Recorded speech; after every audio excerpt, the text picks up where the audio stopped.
Afternoon. Okay, we just started recording.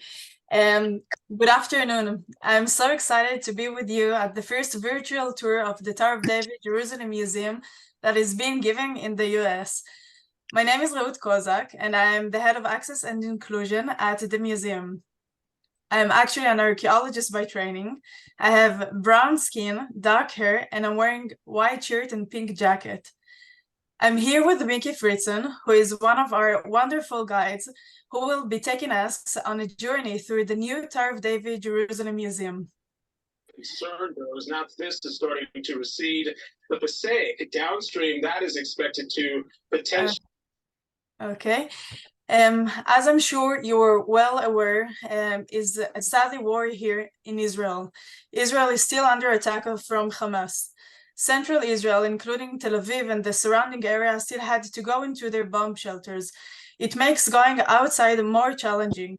And if you have only 90 seconds to get to bomb shelter, it is even that much more difficult for someone who is blind or has a visual impairment. I say all of this because quite early in this war, we were asked by Migdal Or, which actually means lighthouse in Hebrew, an organization that helps with special rehabilitation of people with blindness and visual impairment. We had to bring, if we can bring a guided tour to their members, as this community was really not leaving their houses much due to the challenges of the war. Although we have done lectures online, we had never thought of doing audio descriptive guided tour remotely for this community, as we normally invite our visitors to touch the ancient stones and feel our models. Our first audio descriptive guided tour through Zoom was very successful, and we began to offer other ones on different subjects. I want to thank Maggie and Carly from Lighthouse, who accepted the invitation to bring the Tower of David Jerusalem Museum to the US. We're very excited to be with you today, and thank you, Maggie and Carly, for getting this project off the ground. So now, please fly with me halfway around the world as we journey with with our guide Mickey Fritzen into the old city of Jerusalem, where we will be giving an accessible tour guide by audio description of the treasures of the new Tower of David Jerusalem Museum. Mickey, thank you. Thank you, Raut. And it's a great pleasure for me to have the opportunity to take you on a virtual tour of the Tower of David. If you looked at me, you would see that I'm short, about 5'6", with glasses and not much hair on top. I have a yarmulke on my head, and I'm usually sporting a smile on my face.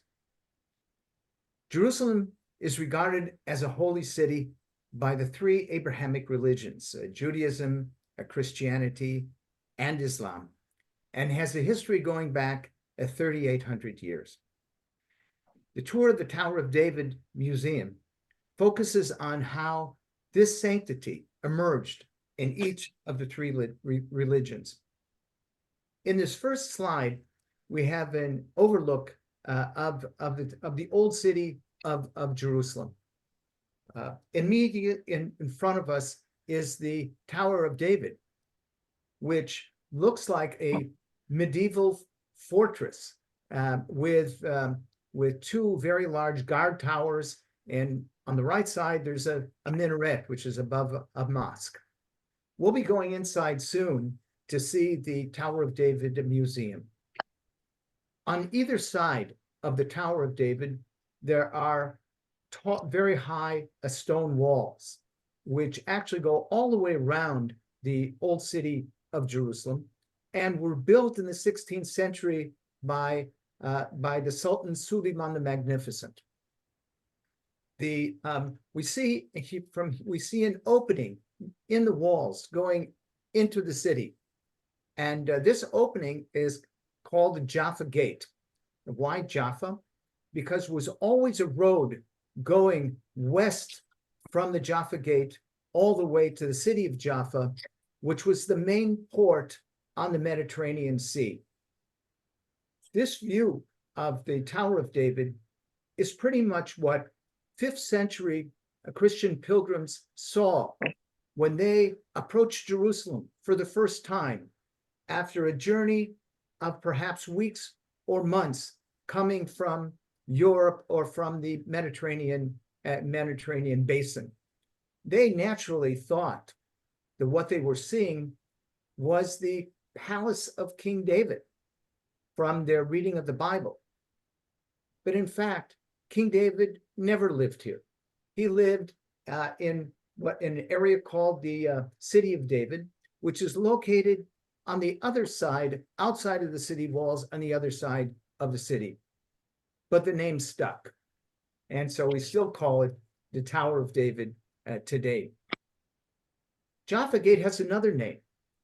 Another name is Bab el-Khalil in Arabic, which means the gate of the friend. Who's the friend? The friend is Abraham. And why Abraham? Because for most of his life, Abraham lived in the city of Hebron, and there's a road leading out of the gate that goes directly south all the way to the city of Hebron. Looking above the gates and to the left, we see church steeples.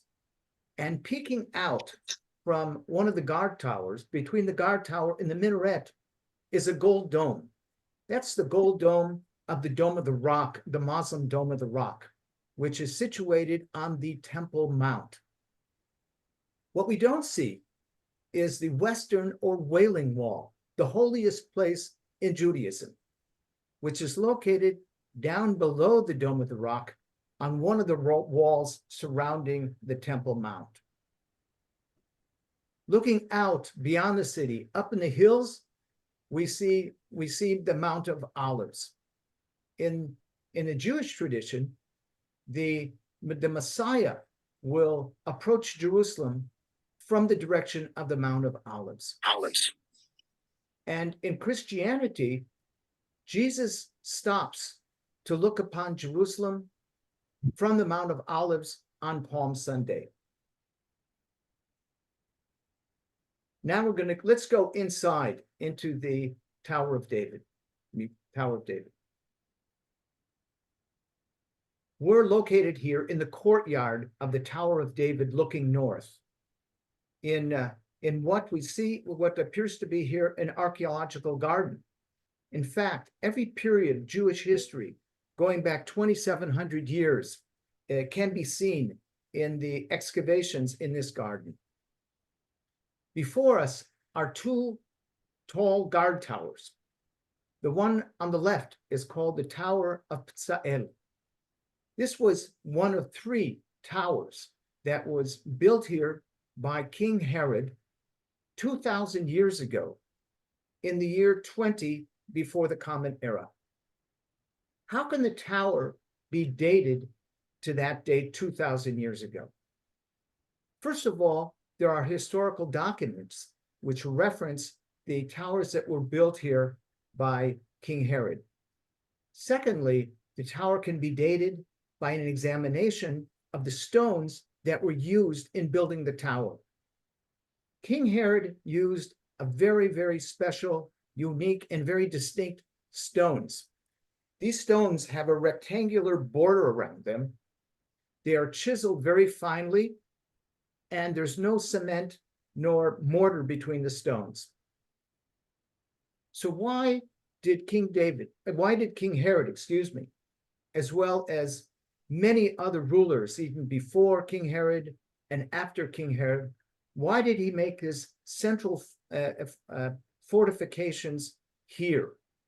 And the reason is the strategic value of the location, being at the highest point in Jerusalem. Up above the Tower of Ptzael, there's an outlook at a height of 770 meters above sea level, or 2,400 feet. It offers an unforgettable 360-degree view of both the old city and the new city. And flying up above, we see three flags: the flag of the state of Israel, the flag of the city of Jerusalem, and the flag of the Tower of David. Next slide. Now we're looking from the courtyard in the direction in towards the west, and looking out beyond the walls is the new city, or the western city of Jerusalem. That means that part of the city whose construction began in the second half of the 19th century. We can gain here an appreciation of how the citadel was designed for the defense of the city. We see teeth that look like teeth in the wall, and from there, the defenders, on one hand, are protected by the walls. On the other hand, they have a clear view of the attackers. Down below to the left, there are some narrow vertical slits in the walls, in the external walls. These were used by defenders at one point in time that had bow and arrows. And in later periods, there were defenders holding rifles and you can see how well they're protected. In the archaeological garden before us, okay, go back to this previous slide. Yes, there are walls that go back 2,700 years to the time of the first temple, and the walls of every period following them for the entire periods that followed until recent history. An example in this is that there is a close arch here that goes back to the Crusader times 900 years ago. Next slide, please. Now we're inside the Tower of David Museum. The museum is composed of 9 galleries, all of which are located in rooms which were previously guard rooms in the citadel. This room is a long rectangular room with stone walls and with arch ceilings, and along the walls there are different presentations, and in the middle of the room there are showcases.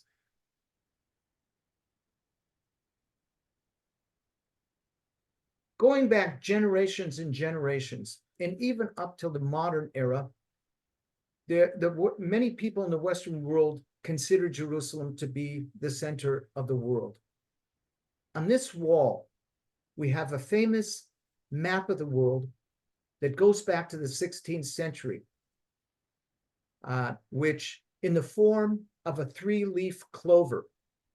Each leaf is a different color and represents a different continent. The brown leaf is Europe, the green leaf is Asia, and the yellow leaf is Africa. And in the middle is the holy city of Jerusalem.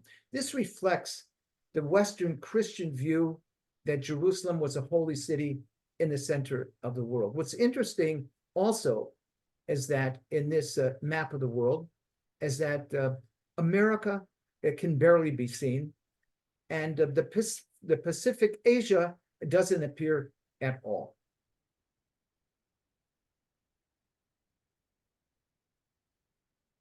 The first gallery gives a timetable of the 3,800-year history of Jerusalem, and it divides it up into 12 different periods. And inasmuch as there are different ways to learn and understand history, the gallery offers the visitor 5 different approaches to choose from.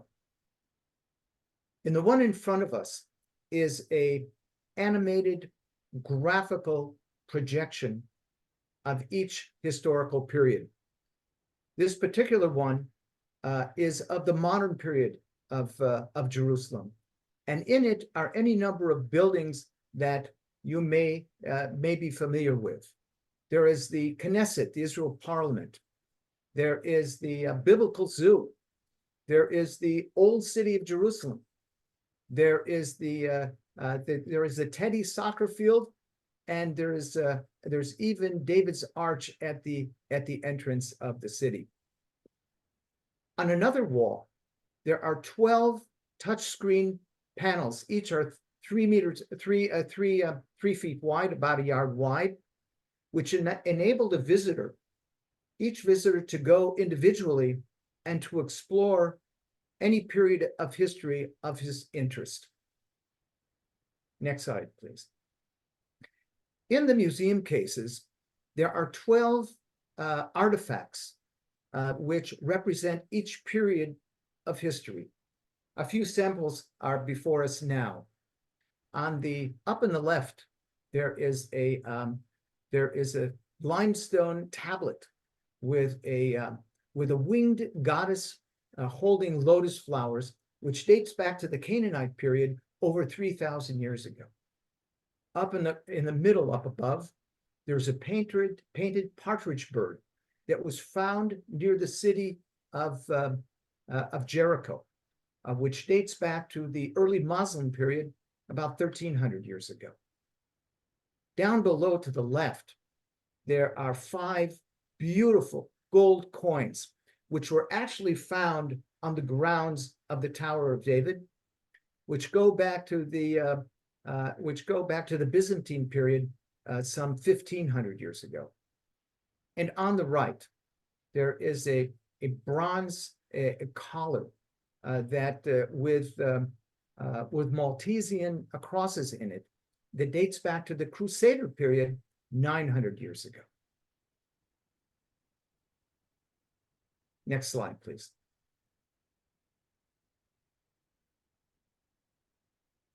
In the Bible, in the book of Genesis, Abraham is told by God, take your son, your only son, the son that you love, and take him to the land of Moriah and offer him there as a sacrifice on a mountain that I will show you. Before us, we have a mosaic that was found on the floor of an ancient synagogue that was uncovered in Beit Alpha, which is a kibbutz in the Jezreel Valley. This mosaic tells the story of the binding of Isaac. In it, Abraham leaves his servants and the donkey that he brought with him. He takes Isaac, who is held in one hand, bound, while Abraham holds a knife in his other hand. But there's another hand in the mosaic. It's a hand of God that we see emerging from the heavens above, telling Abraham, do not thrust your hand on this child. We'll also see there also is here a ram that is bound to a tree, and it would be the ram who would be offered as a sacrifice instead of Isaac. A couple words about the mosaic. What's a mosaic? A mosaic is an artistic form which uses very, very small colored stones in order to create a picture, or in this case, to tell a story. The mosaic uses different colored stones. Here we see light brown and dark brown. We see gold. We see black for the surroundings of the people, and I think there's a little reddish tone as well. The style that was used here in order to describe the people in the image. It's interesting. It's a simple, some might even call it a primitive style. The faces are all round and looking out at the person looking at the mosaic. The eyes are all almond shaped, and the nose goes up and around the eyes. The mosaics was highly developed art during the Byzantine in the 6th century, when this mosaic was produced. And the quality of mosaics oftentimes is a function of the size of the stones used to make it. That is, the smaller the stones, the greater the resolution of the picture that is created. It's no different than your cell phone today, where the resolution of your cell phone determines the quality of the picture that you can get, which only goes to show you that not much has changed in 1500 years. The story of the binding of Isaac is the launching point of the three Abrahamic religions, Judaism, Christianity, and Islam. Each traces its origins to this story, but each understands it in a different way.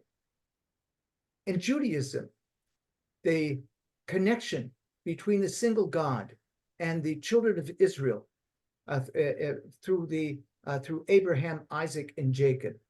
That's how it understands this story. In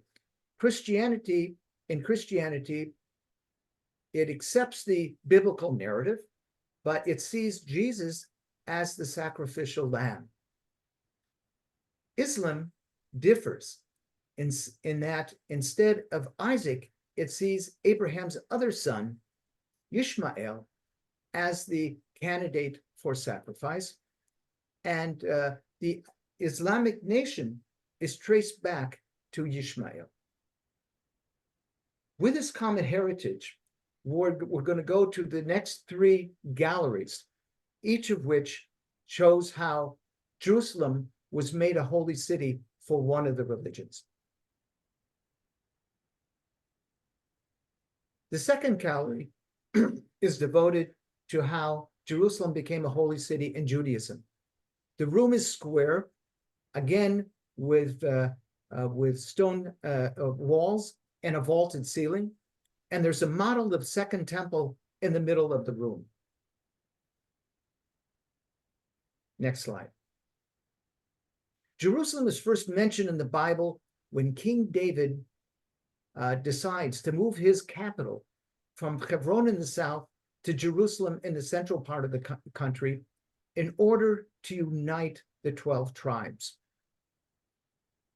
And then he decides to move the Holy Ark to bring the Holy Ark to Jerusalem, thereby making Jerusalem both the political capital and the religious capital.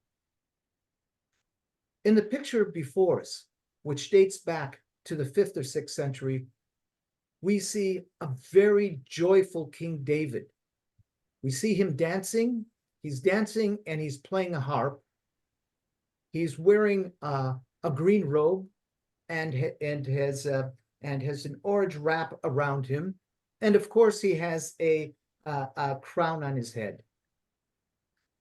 On one side of him, there are the servants who are bringing the ark up to Jerusalem. And on the other side of them, there are a number of other people who are playing musical instruments, a number of different musical instruments. We see here horns, and we see a flute. There are bells, and there is also what appears to be a stringed instrument. And down below them, we see there are other people who are preparing animals for the feast. A very joyful occasion. It would be his son Solomon. It would be his son Solomon, King Solomon, who would build the first temple. And tradition, and according to tradition, he built it on Mount Moriah, the same place where Abraham took his son Isaac. The first temple was a large and magnificent building, and it stood for 400 years.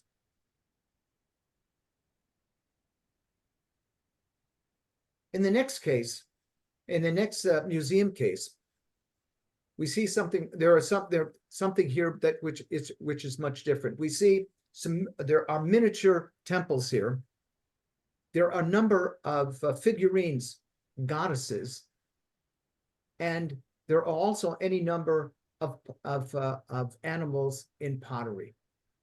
What are they doing here, and what is their connection with the temple? After the temple was built, it became the center for all religious activity including bringing sacrifices. However, for many people, especially those living a great distance from Jerusalem, they felt the need to have a direct contact with the God, to have a direct contact with the temple. And this led to idolatry, which is what we have before us here. And what is interesting is that all the artifacts in this museum case were found very close by in the area of the Tower of David, meaning that it's very close by to the temple, meaning that idolatry was widespread in Jerusalem at the time of the temple. As I said, the temple stood for 400 years until it was destroyed by the Babylonians and the people were exiled to Babylonia. The Babylonians, in turn, were conquered by the Persians. The Persian king Cyrus issued a declaration giving religious freedom to all of the conquered peoples. For the Jews, this meant that they could go back to Jerusalem and rebuild the temple. The museum has a copy of a cylinder that made of pottery, which has upon it the declaration, Cyrus's declaration giving religious freedom. The cylinder is written in ancient cuneiform language, and you can actually go up to it and feel the print, the cuneiform print on the cylinder. As I said, some of the people, not all the people in Babylonia, returned to Jerusalem and built the second temple. The second temple was a smaller and simpler building than the first temple. Empires come and empires go. The Persians were eventually conquered by the Syrian Greeks.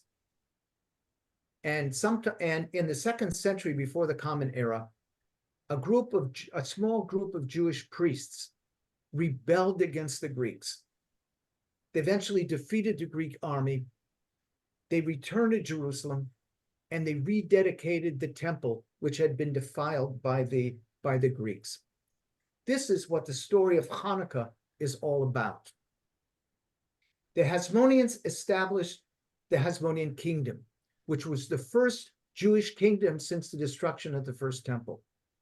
One of the things they did was to print coins, and the museum created some enlarged versions of these coins. And you can see within the coin a 7-branched menorah. From this, we learned that the menorah was already a symbol of Judaism going back 2,100 years.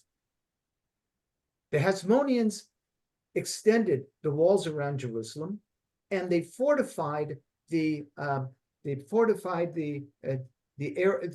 area of the Tower of David today, what is the Tower of David today, understanding its strategic location. Next slide. The Hasmoneans placed a great importance on ritual purity. Before us, there are a number of items, all of which are made of stone. Why? Because stone does not absorb or transmit impurity. There is a mug with a handle on it. There are a couple of mugs. There is a platter. There are several vessels, all of which are made out of stone.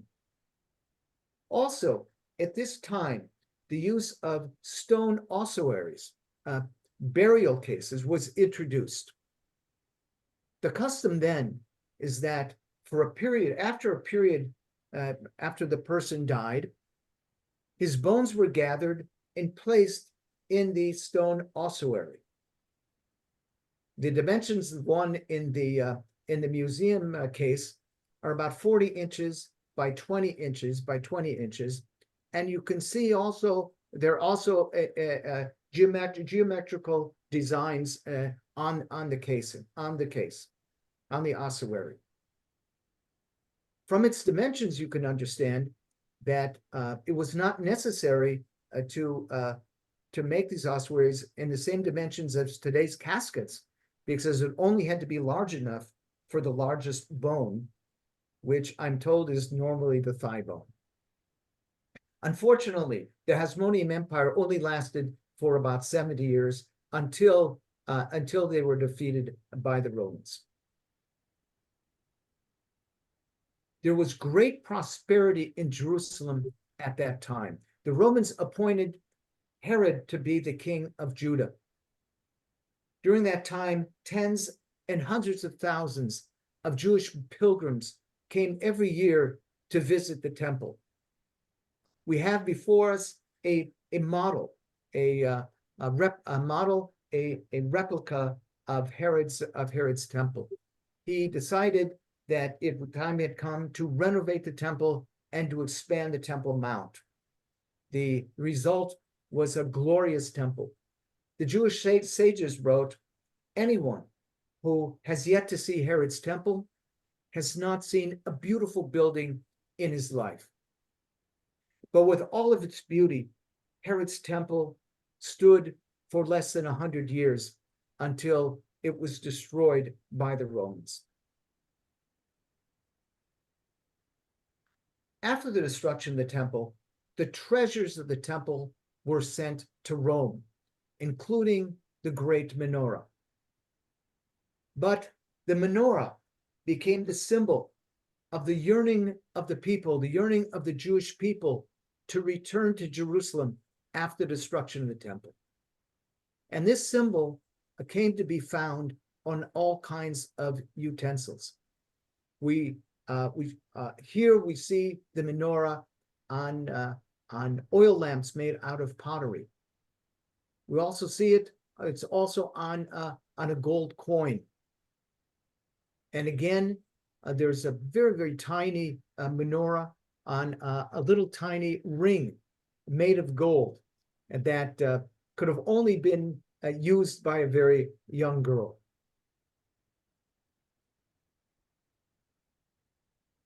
In Gallery 3 is devoted to how Jerusalem became holy in Christianity. Jerusalem played a very important role in the life of Jesus.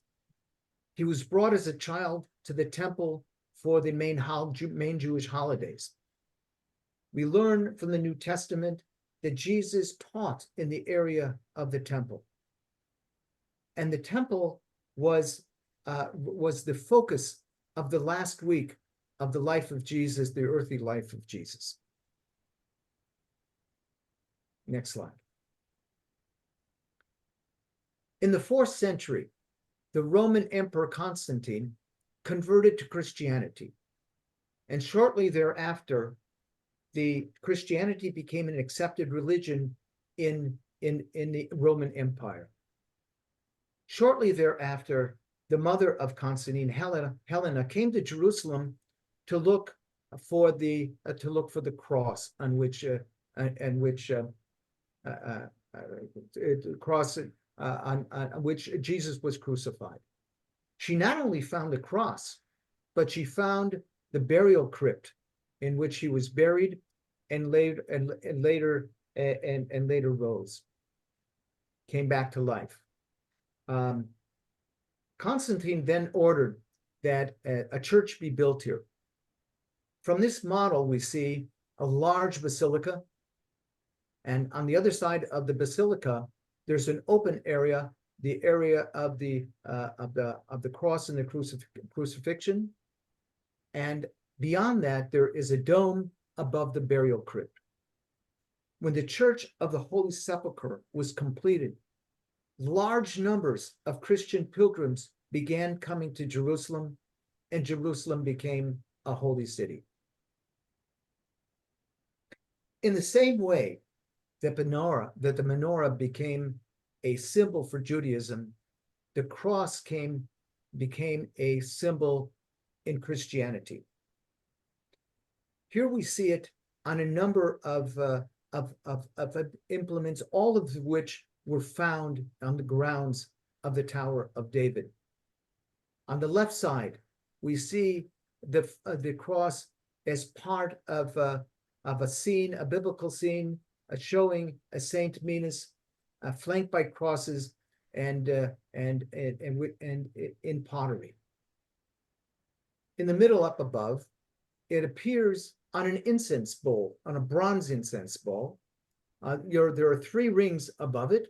The 3 rings were attached to a chain, which was held by the priest with the incense, which he carried around the church.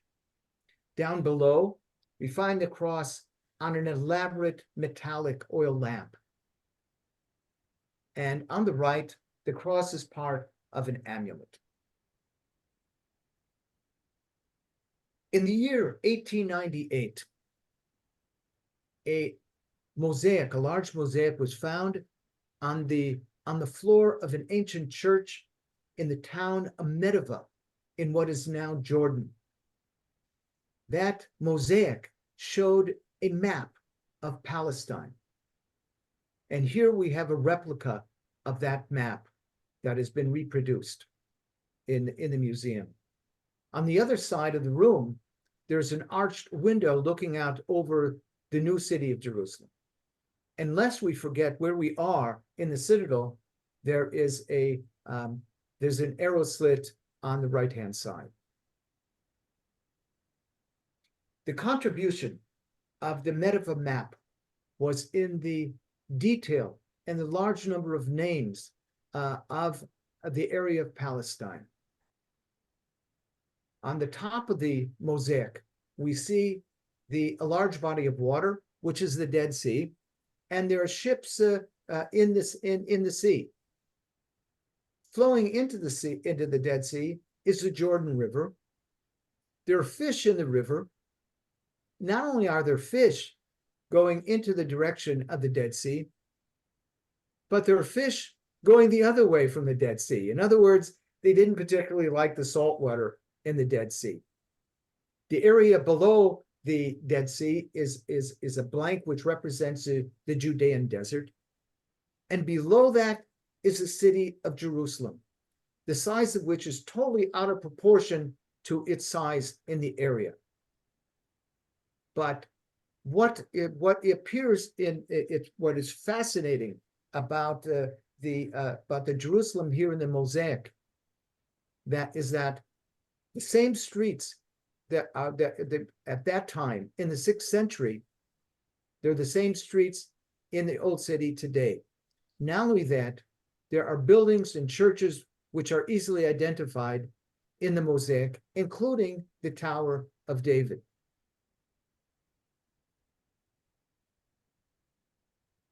In Jerusalem today, there are 15 different churches, okay? Each church with its own customs, its own dress, its own prayers, and its own holidays and holy days. We have a few samples before us here, where we see priests in their different dress and their churches behind them. Now, you might think that Christmas was celebrated 2.5 weeks ago. However, that was only for the Western churches. The Eastern churches, the Orthodox churches, celebrate Christmas in January. The same is true of the New Year, and the same is true of Easter. Add to this the respective holidays and holy days of the Jewish of Judaism and of Islam. And in addition, consider the fact that the Christian Sabbath is on Sunday, the Jewish Sabbath is on Saturday, and the Muslim Sabbath is on Friday. Putting this all together, you can understand that almost every day is a special day in Jerusalem.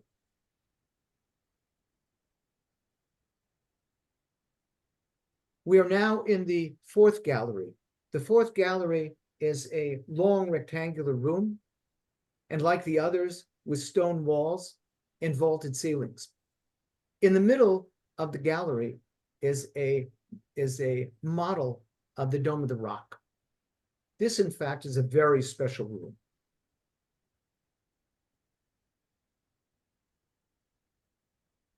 For 700 years, this room had a dual purpose. On one hand, it was part of the citadel, part of the fortifications. On the other hand, it was an active mosque for the soldiers who served and lived in the citadel. Before us, there is a semicircular prayer niche in the wall. This prayer niche is called the mihrab and is positioned before the minbar, before the Qibla, which points in the direction of Mecca, which is to the south. Next to it, there is a stone stairway which leads up to a cupola, which is where the imam gave the sermon for each Friday. This mosque was built in the 16th century by the Sultan Suleiman the Magnificent.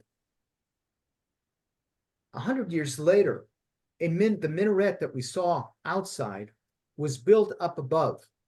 And despite its late addition, this didn't prevent the minaret from becoming the symbol of the Tower of David. Nearby, 2 original inscriptions were found.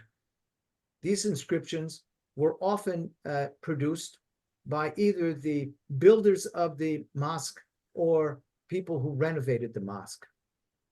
The one down below goes back to the Ayyubid period in the 13th century. It has very, very bold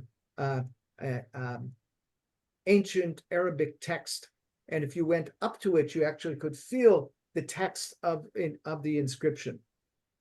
Up above it, there's another inscription which dates to the Mamluk period in the 14th and 15th centuries.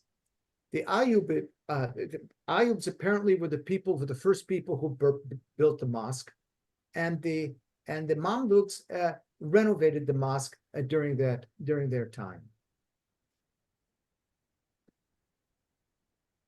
Now that we've learned about the history of the room with the mosque, let's go back to the origins of Islam. The Prophet Muhammad was born in Mecca at the end of the 6th century, Mecca being in Saudi Arabia.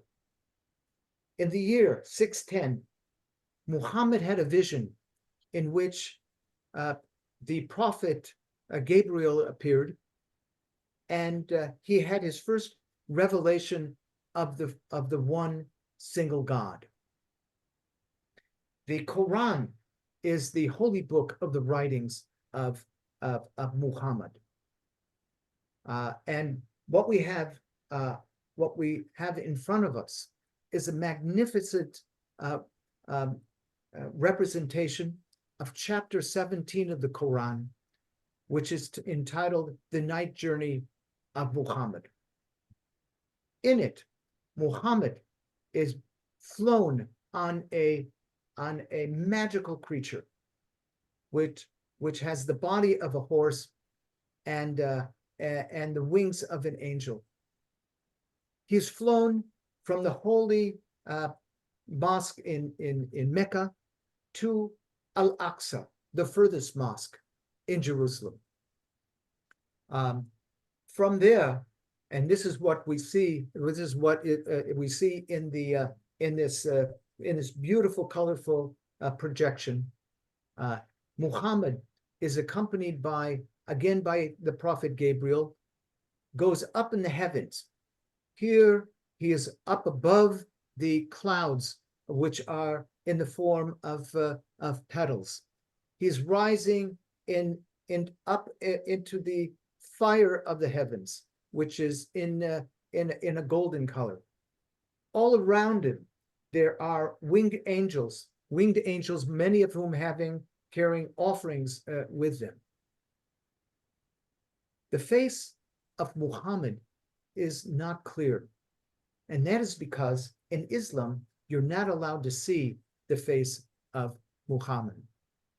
Muhammad descended from the heavens and went back to Mecca with the commandment of the 5 daily prayers in Islam.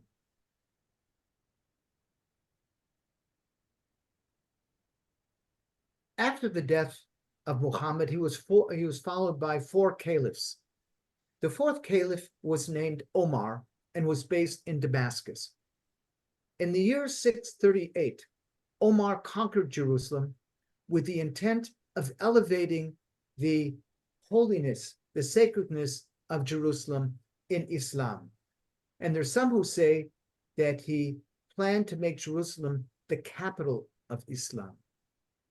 He didn't do this, but 50 years later, his followers came to Jerusalem and built this octagonal temple, dome temple, which is called the Dome of the Rock. The temple is built on what the Muslims understand to be the foundation rock, from where Muhammad on his night journey went up into the heavens. This concept of foundation rock is accepted by both in Islam and in Judaism as the place where the world began, the place where creation began. Non-Muslims are not allowed to enter the Dome of the Rock. But if they could, you would go down a staircase and see an enormous rock, the foundation rock, from which the Dome of the Rock received its name. The Dome of the Rock is situated in the middle of the Temple Mount. And what is amazing about the Dome of the Rock is that after 1,300 years, it is totally intact. In other words, it has required no structural repairs during this entire period. And the last thing about the Dome of the Rock is that the dome, the Golden Dome, is actually quite new. It was donated by King Hussein of Jordan in the year 1993. Prayer is one of the 5 pillars of Islam, together with the declaration of faith, charity, fasting, the Ramadan, and the pilgrimage to Mecca, which in Arabic is called the Hajj.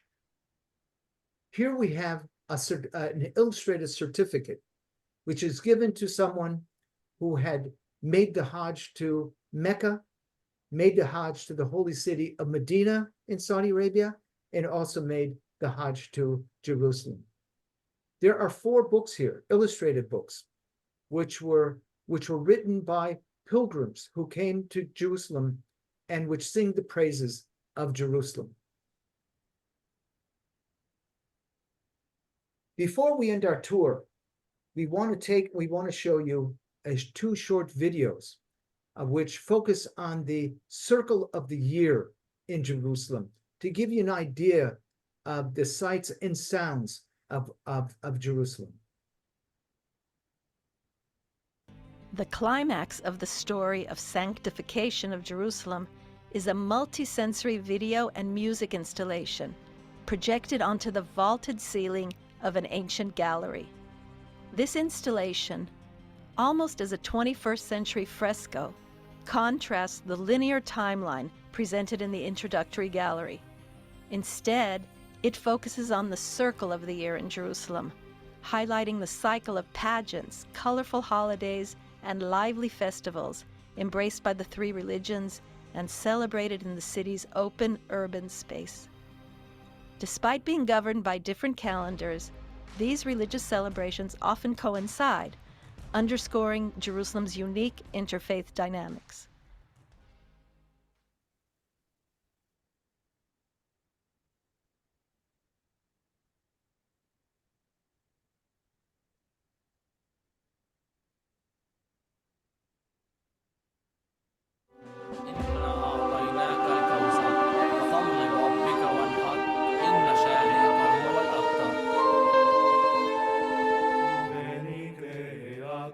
Spiritus, mentes tuorum visita, in ple super naga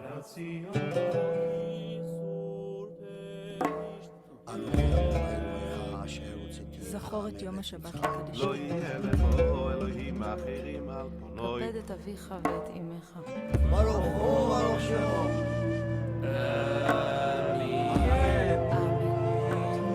את השמיים ואת הארץ.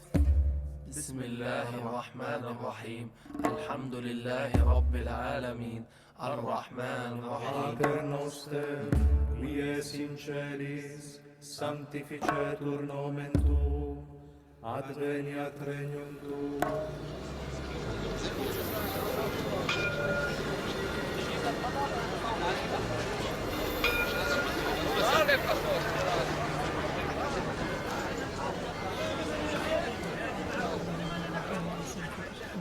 לקבל שווים, ואתה בראת את האדם להיטיב לו באחריתו, ובראת לו שני יצרים, יצר טוב ויצר רע. ואתה אביחי לא שמעתי לקולך ומלאכת בתוך מצאת היצר הרוב דרכי למוח וסתיבך טוב וברכתי לך. أعلم أن الله على كل شيء قدير وأن الله قد أحاط بكل شيء علما. اللهم إني أعوذ بك من شر نفسي ومن شر كل دابة أنت آخذ بناصيتها إن ربي على صراط مستقيم. Ave Maria, grazia plena, Dominus tecum, benedicta tu in mulieribus, et benedictus Santa Maria, Mater Deus, ora pro nobis peccatoribus.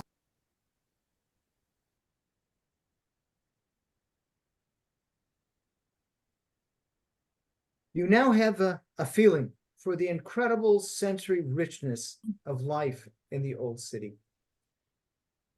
We've completed our virtual tour of the Tower of David Museum. Time did not allow us to see everything. We focused on the galleries devoted to the three Abrahamic religions, Judaism, Christianity, and Islam, and on the importance and sanctity of Jerusalem for these religions. Thank you for your attention. We hope to see all of you in the future in Jerusalem. And I would welcome any questions you have. I want to add, Mickey, thank you so much for this fascinating tour guide that you gave us at the Tower of David Museum. I see here that Stuart said that I would suggest reading what was on the screen and describing the video. So this is why we brought these two videos. The first one was describing of what is this room and what we see, and the second one we wanted to bring you the sounds of this room. I can tell you now that we're working on audio description tour guide that basically each one of our visitors would be able to take in the front desk and to have this individual tour in Hebrew, English, and Arabic. And then you will have also all the audio descriptions of all the videos that we have in the museum. As Mickey showed, we have a lot of video in the new museum, and this is why it was really important for us to bring the audio description also to our visitors that comes to the museum. Do you have any questions?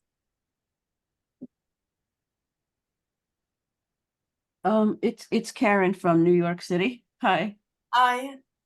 My question is more religious. The cross at the Tower of David, I always associated the Tower of David with Judaism. How did a cross get there? And if you can't explain it, please tell me where I could research it. A cross. Okay, again, the Tower of David actually got its name, was associated to King David by the Christian pilgrims, and is founded in various documents which traced back to Christian pilgrims who came to Jerusalem. As I said, they believed that this was the palace of David. They had no way of knowing that it was not the palace of David and that King David never lived there. On your second question, I'm not sure which cross you're referring to, but okay. Yeah. Well, I saw something that was black with a white background that looked like a cross. I'm Okay. visually impaired, so I can't give you more specifics. Okay, we'll have to check back and I think maybe it's the cross that we had for the oil lamp. The cross that we have from the oil lamp, all of them was found in nearby the city of Jerusalem or in Jerusalem itself. Because we wanted to show that basically all of the objects that we have in the museum was found nearby. We didn't wanted to bring objects from the south of the north because we wanted to tell the story of Jerusalem. So all of the items that Miki talked about, they're from the area nearby. We can check exactly from which site it came. I can't remember. That's okay. Especially If any of us, may I just ask one last question? If any of us go to Israel, is it possible to get a private verbal description and touch tour? Yes, of course. How many weeks notice do you guys need? Usually 1 week or 2 weeks before, something like that. Oh, that's great. Thank you so much. You're welcome. This is fascinating. Thank you so much. Thank you. I see that Danielle raised his hand. Danielle? Yes, hi, this is Danielle from New York. Hi. And first of all, thank you for doing this for us and sharing this with us here in the United States. You have set up I haven't been in Jerusalem. My last time was in 2002. I've been wanting to get back and you just increased my longing. So anyway, appreciate you. My question, it may be a silly one, but the gentleman mentioned how the stone that Herod used or to build a tower, it did not have a special stone cut a special way, but did not have mortar or anything like that. My question is, what holds it that makes it sound and holds it together? The stones, because they don't have any mortar nor cement, had to be cut very, very carefully and also put in place very, very carefully. And that is the secret to how it's held together all these years without mortar or cement. And there are other structures, including the walls around the old city, which have the same kind of stones. Okay. I want to add my thesis about this. So basically what Herod did, he built each one of the nidbachim, how do you say this in English? Each one of the levels of the tower, and put them 20 centimeters back. And like this, you get a tower that the base is very wide, and then it gets a bit smaller. All of this tower is made of stones. There is no rooms inside of them, so it's very large and strong building. I can add that if you get to Israel and suddenly there is earthquake, this is a place to be. Nothing will happen to this place. It still stands for 2,000 years. So they knew how to build back then. Yes, they did. Thank you so much. You're welcome. Karen? Hi, this is Karen in Philadelphia, and I just want to thank you for that wonderful tour. I learned a lot, and thank you for describing all three religions and how they all merge together. So I appreciate that, wide perspective. Thank you. Thank you. Now I want to learn so much more. Well, so okay, so if you have more questions, we will be more than happy to answer to you. You can pass the questions through Maggie, and she will give it to us. Thank you so much for participating. Mickey, thank you so much for giving us this special and amazing tour. So thank you all, and have a good day, and hope to see you soon here at the Tower of David Jerusalem Museum. Thank you. This was amazing. I just loved it. Thank you so much. You're Thank welcome. you. Bye, everyone. Thank Bye. you, Lighthouse. Bye-bye. Bye. Thank you, everyone.